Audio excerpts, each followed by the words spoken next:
Claude, great to connect. Thanks so much for coming on the podcast today. Thanks, Nate. Great to be here.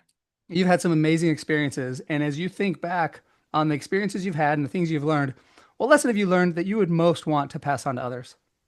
Yeah, it's such a big question.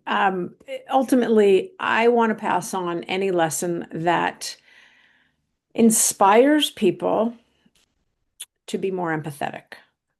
Mm. And what I mean by that is we know that empathy is a feeling. We all express it differently, but the actions that come out of empathy are kindness and compassion.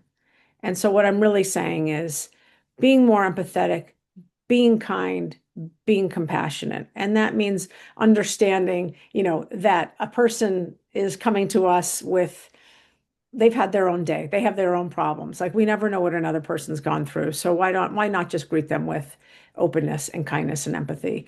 I had, in my early 20s and stuff, I just did not have a good a good partner picker.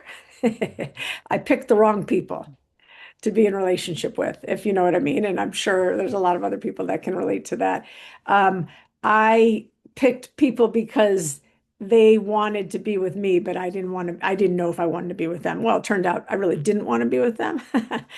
But my codependency at the time really, really loved the fact that they wanted to be with me. And these people were pretty, I would say, pretty broken. I had a knack for picking some broken folks, and then of course thinking that I could fix them, that I could take care of them, that through my kindness and compassion and what I didn't realize it was codependency, that I could,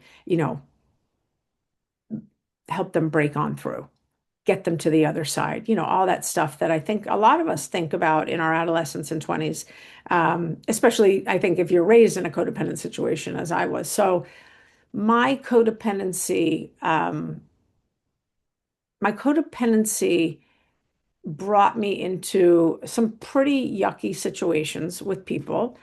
And I went to a therapist after the last breakup I had with just a really not a kind person and someone that was both emotionally and physically abusive. And I went to a brand new therapist. And she said to me, I will only see you if you commit to going to Codependence Anonymous 3 times a week. Wow. What? Codependence, what?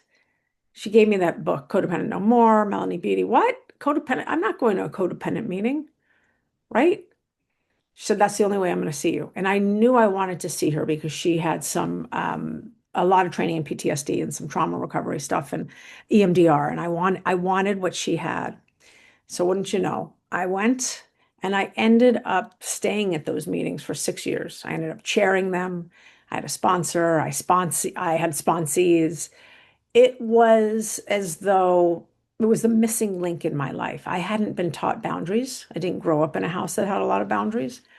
And so going through Codependence Anonymous and sitting there and listening to other people's stories of how they've lost themselves, how they thought they could overpower someone, how they thought they could change someone, how they were abusive, all of that stuff, it really it softened me and it made me really see that as human beings, we all have such very, very different lived experiences, but we have such similar feelings: sadness, fear, joy, hope, desperation.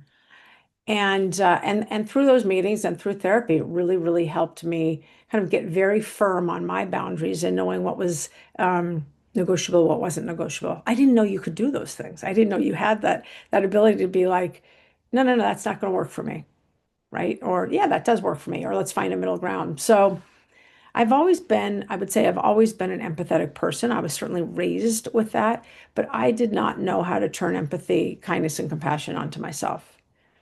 And these meetings and through meeting other people and us talking about situations we had been in, I started to learn that turning that love towards me was only going to make me a stronger, happier person. And so if I could teach anything, it is literally empathy, kindness, and compassion. I'm so intrigued by this because you started by saying empathy, compassion, kindness, and I'm thinking, okay, this is like I've been thinking a lot about this lately. I was literally talking to my wife last night about how some of the best leaders are so good at being able to see things from other people's perspective and they put themselves in the shoes of the other person. But then you started talking about all of the ways that your kindness, empathy, and compassion have hurt you by extending too much potentially or not maintaining your boundaries, as you said. And so I'm intrigued that it came to where you're talking about being compassionate and kind with yourself. And I'm so intrigued by this because I don't have a lot of experience with codependency. One of my best friends has done some training on this. I didn't know there was a Codependence Anonymous. Oh yeah, And was this new for you when you first when no clue. Uh, this was brand no new as well? clue.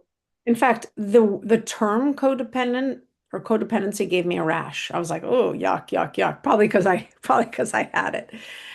No, I did not know there was a 12-step program on codependency at all. I knew there was like a love addiction, obviously narcotics and alcohol, but I had no idea there was something that was really could really help emotionally, and it really did. So, what are some of the basics for somebody who's in a codependent state? What are some of the basics for breaking out of that? Well, recognizing that you're losing yourself. So where are you? Are you, I became a shell of myself, a shadow of myself. When does your identity start to um, when do you put your identity in the back seat because you want to be whomever this person needs you to be or wants you to be or tells you you are, whether or not they tell you you're a giant or you're a loser. So you really need to be aware. And if you're not aware, let's have some friends that are aware. So I knew I was shrinking. And it wasn't until my brother saw me in this relationship, came to visit, came to our house and said, oh, wow, you're living in a prison. Hmm. Really? He said, you're living in a very pretty prison. And he could tell that I had let myself become overpowered. What did he mean by a pretty prison? Um, it was beautiful where we lived. It was in Florida. And it was, I was a prisoner. I was a prisoner in this house with this person's ideals on how we should live, what we should do, what should we eat, what kind of dog should we get. Everything was really had nothing to do with any of my desires. I was just a kind of almost like along for the ride at that point. Interesting. And how Yeah. long ago was this? Hmm. I started when I was 35. I started in Codependence Anonymous until I was 35. So I went until I was 40, actually. And this was in San Francisco. Um, and it was really, really amazing because, when you go to a 12-step group, normally it's, you are powerless over alcohol, right? I am powerless over other people. And that was a big thing for me to understand that I can't change anyone. As wonderful as I think I might be, or as kind, or as like, I think I know what's better for you. It's not my business, and I can't change anyone.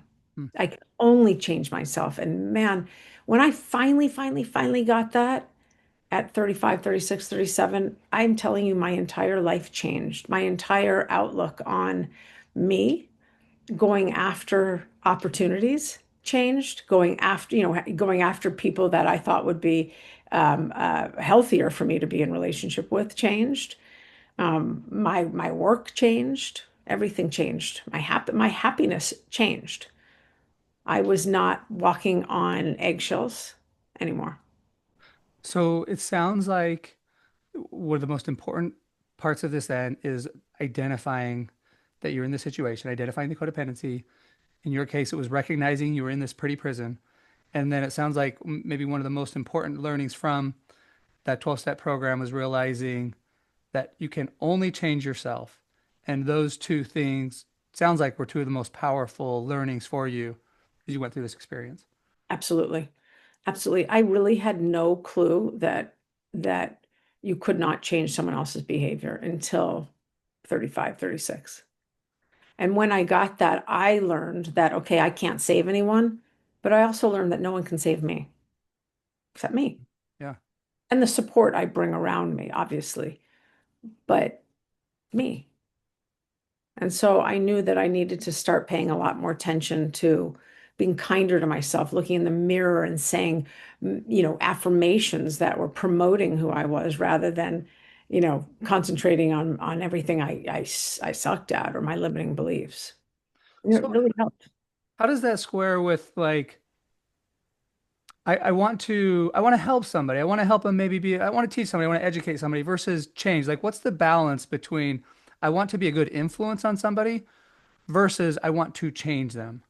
Well, being a good influence is what I would say is being a passenger with them, riding shotgun with them and being continuing to be you, not changing to be an influence to them, continuing to be the bright light that you are, or the optimist that you are, or the positive person.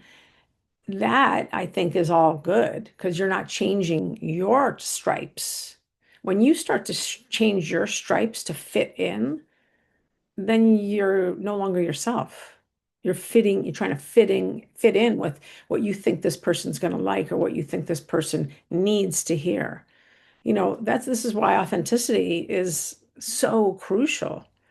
And striving for authenticity is so important today. And whether or not you're, in adolescence, you're an adult or you're in the workplace, you don't have to give up your authenticity to be successful in life or to have a successful relationship or marriage. So a lot of times not a lot of times, I think of empathy like this. You are driving the bus because it is your world and it's something you're going through.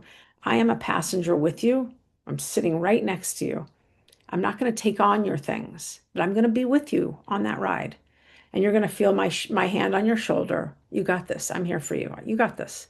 But I'm not going to take on your drama. Yeah. I'm not going to take on the weight of whatever it is you're feeling. I can only be me, being the positive influence I am, sharing experiences that I have, being vulnerable, and as I have been on this podcast and saying, yeah, this is something I really struggled with. Yeah.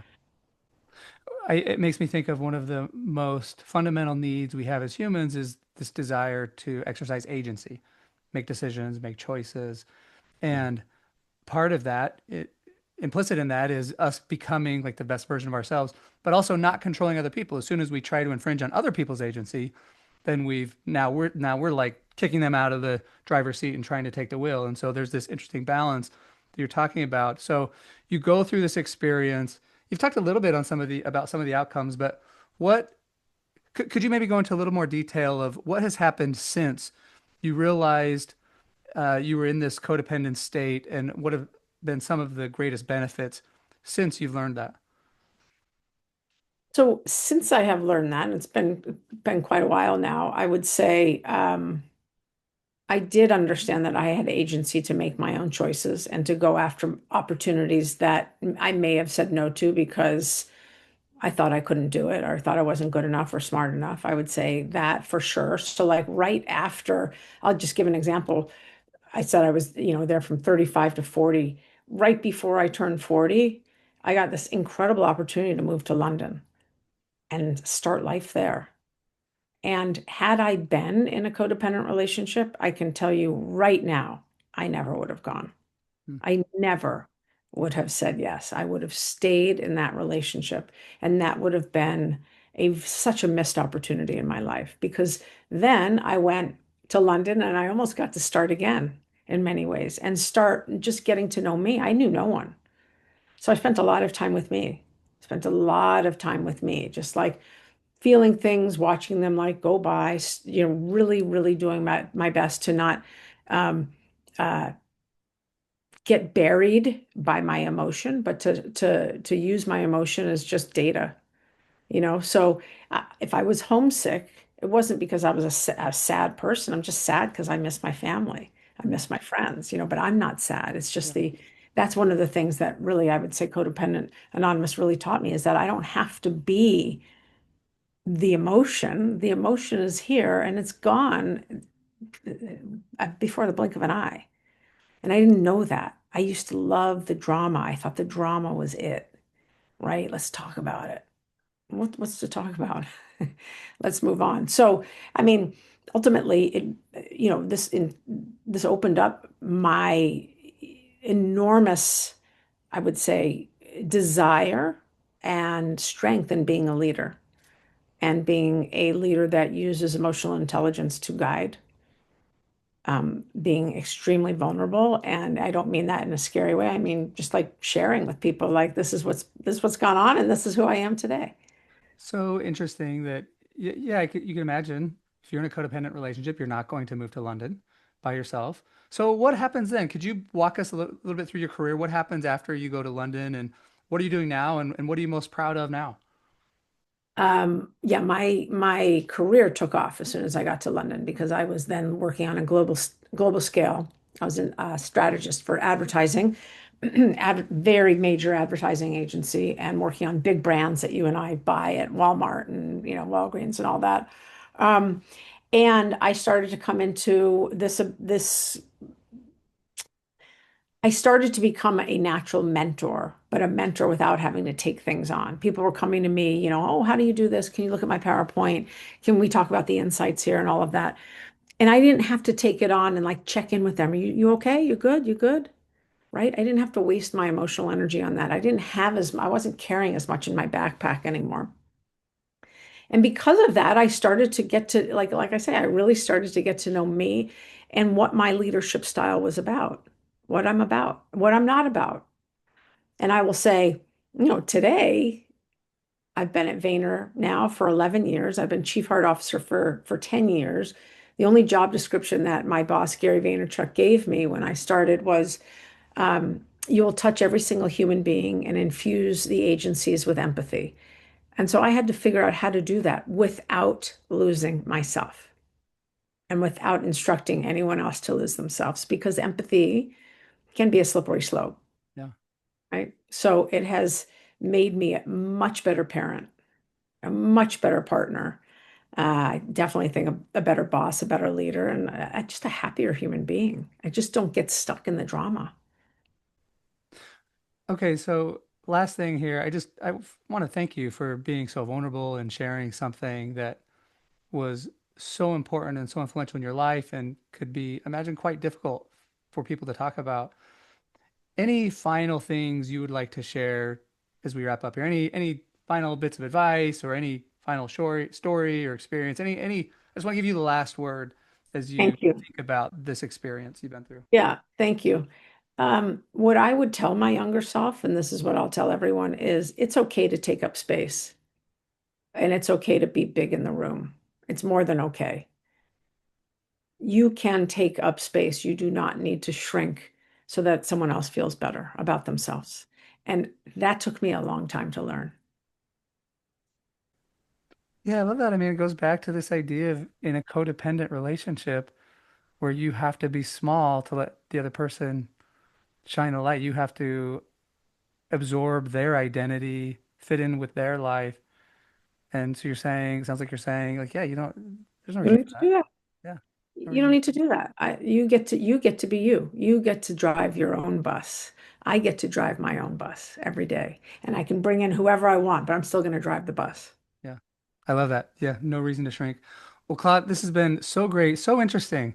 This is such a unique topic. I've never talked about codependency on this podcast. I really appreciate you sharing again something that was so meaningful to you Thank you. and something that I'm sure can just absolutely bless the lives of so many people who listen to this. So thank you so much for coming on the podcast today. Thank you so much.